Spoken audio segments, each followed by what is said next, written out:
আসসালামু আলাইকুম। সকাল ৯টা বেজে ৩০ মিনিট। আজ সোমবার। বাংলাদেশ বেতার, কক্সবাজার। স্থানীয় খবরে স্বাগত জানাচ্ছি আমি আবু হায়দার ওসমানী।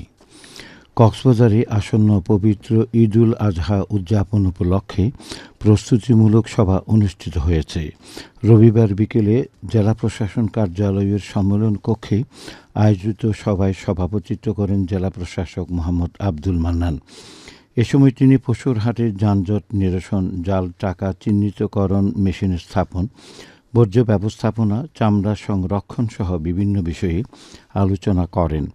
এছাড়া ঈদের ছুটিতে পর্যটকরা যেন কক্সবাজারে নিরাপদে ভ্রমণ করতে পারে সেই বিষয়ে প্রস্তুতি নেওয়া হচ্ছে বলে জানান তিনি।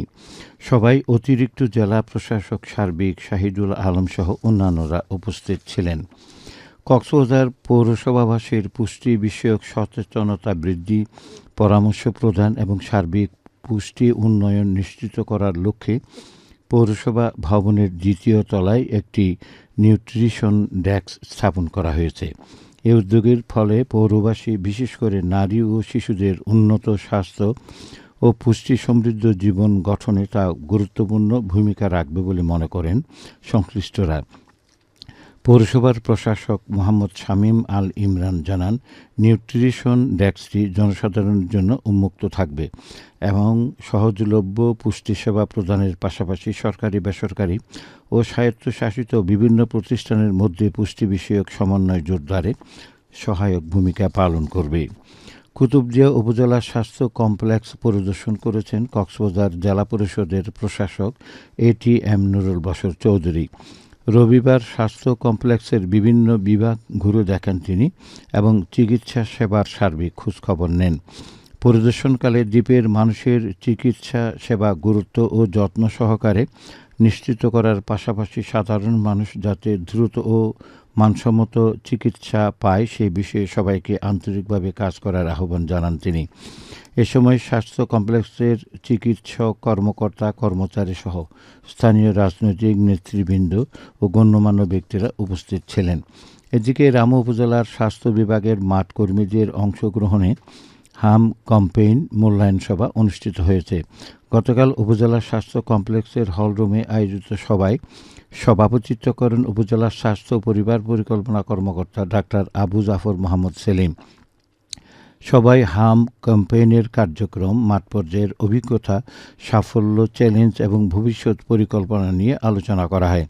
এ সময় টিকাদান কার্যক্রম আরও জোরদার ও সচেতনতা বৃদ্ধির উপর গুরুত্ব আরোপ করা হয়। চকরিয়ায় বিশ্ব উচ্চ রক্তচাপ দিবস উপলক্ষে র্যালি ও আলোচনা সভা করেছে উপজেলা স্বাস্থ্য কমপ্লেক্স। গতকাল দুপুরে স্বাস্থ্য কমপ্লেক্স প্রাঙ্গণে আয়োজিত সভায় সভাপতিত্ব করেন উপজেলা স্বাস্থ্য পরিবার পরিকল্পনা কর্মকর্তা ডাক্তার মোহাম্মদ জয়নুল আবেদিন।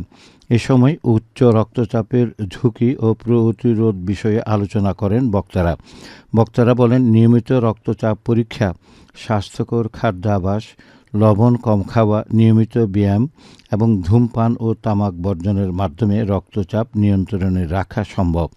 পরে একটি সচেতনতামূলক র্যালি বের করা হয়। রামু উপজেলায় যোগাযোগ, পর্যটন ও নাগরিক সুবিধা বৃদ্ধিতে বিভিন্ন উন্নয়নমূলক কাজ ত্বরান্বিত হচ্ছে। এতে জনমনে স্বস্তি ফিরেছে। উপজেলার দক্ষিণ মিরাছড়ি ইউনিয়নে চলমান দুটি গুরুত্বপূর্ণ উন্নয়নমূলক প্রকল্পের মধ্যে চেন্দা চরপাড়া ব্রিজের দুই পাশে রিটার্নিং ওয়াল নির্মাণ এবং মাটি ভরাটসহ রাস্তার কাজ পুরোদমে এগিয়ে চলেছে। এ দুটি উন্নয়ন কাজ সম্পন্ন হলে এলাকার যোগাযোগ ব্যবস্থায় ব্যাপক উন্নতি ঘটবে এবং স্থানীয় জনগণের চলাচল সহজ হবে বলে আশা করছেন এলাকাবাসী। স্থানীয় ইউনিয়ন পরিষদের চেয়ারম্যান খোদেজা বেগম রিনা দ্রুত সময়ের মধ্যে জনসাধারণের জন্য চলাচল উন্মুক্ত করার কথা জানিয়ে বলেন, গ্রাম ও শহরের বৈষম্য কমিয়ে আনতে সরকার গ্রামীণ জনপদকে শহরের সুযোগ সুবিধায় গড়ে তোলার লক্ষ্যে বিভিন্ন বহুমুখী উন্নয়ন কাজ বাস্তবায়ন করছে। পানিতে ডুবে মৃত্যু বর্তমানে একটি নীরব মহামারীতে পরিণত হয়েছে। দেশে প্রতি বছর উল্লেখযোগ্য সংখ্যক শিশুর মৃত্যুর অন্যতম প্রধান কারণ এটি। কক্সবাজারের কুতুবদিয়া উপজেলায় এই ঘটনা প্রতিনিয়ত ঘটছে। গতকাল পৃথক সময়ে কুতুবদিয়া উপজেলায় পানিতে ডুবে প্রাণ গেছে 2 শিশুর। রবিবার দুপুরে কৈয়ারবিল ইউনিয়নের বিন্দাপাড়া এলাকার সৈয়দ হাসান নামে এক শিশু পানিতে পড়ে যায়। পরে তাকে উদ্ধার করে হাসপাতালে নেওয়া হলে কর্তব্যরত চিকিৎসক মৃত ঘোষণা করেন।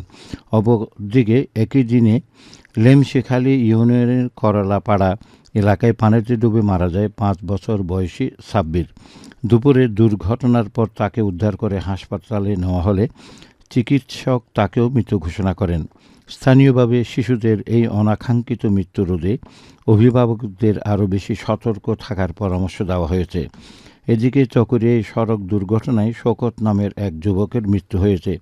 গতকাল রাতে চকরিয়া বদরখালী সড়কের কেবি জালালউদ্দিন সড়কের সাহারবিল ইউনিয়নের রামপুর স্টেশন এলাকায় এই দুর্ঘটনা ঘটে। ঘটনার সত্যতা নিশ্চিত করেছেন চকরিয়া থানার ওসি মনির হোসেন। আবহাওয়া এখন জানিয়ে দিচ্ছি বাঁকখালী নদীর মোহনা ও সংলগ্ন এলাকার সামুদ্রিক জোয়ার ভাটার সময়সূচি। আজ ভাটা শুরু হবে বেলা 11টা 19 মিনিটে, চলবে সন্ধ্যা 6টা 7 মিনিট পর্যন্ত।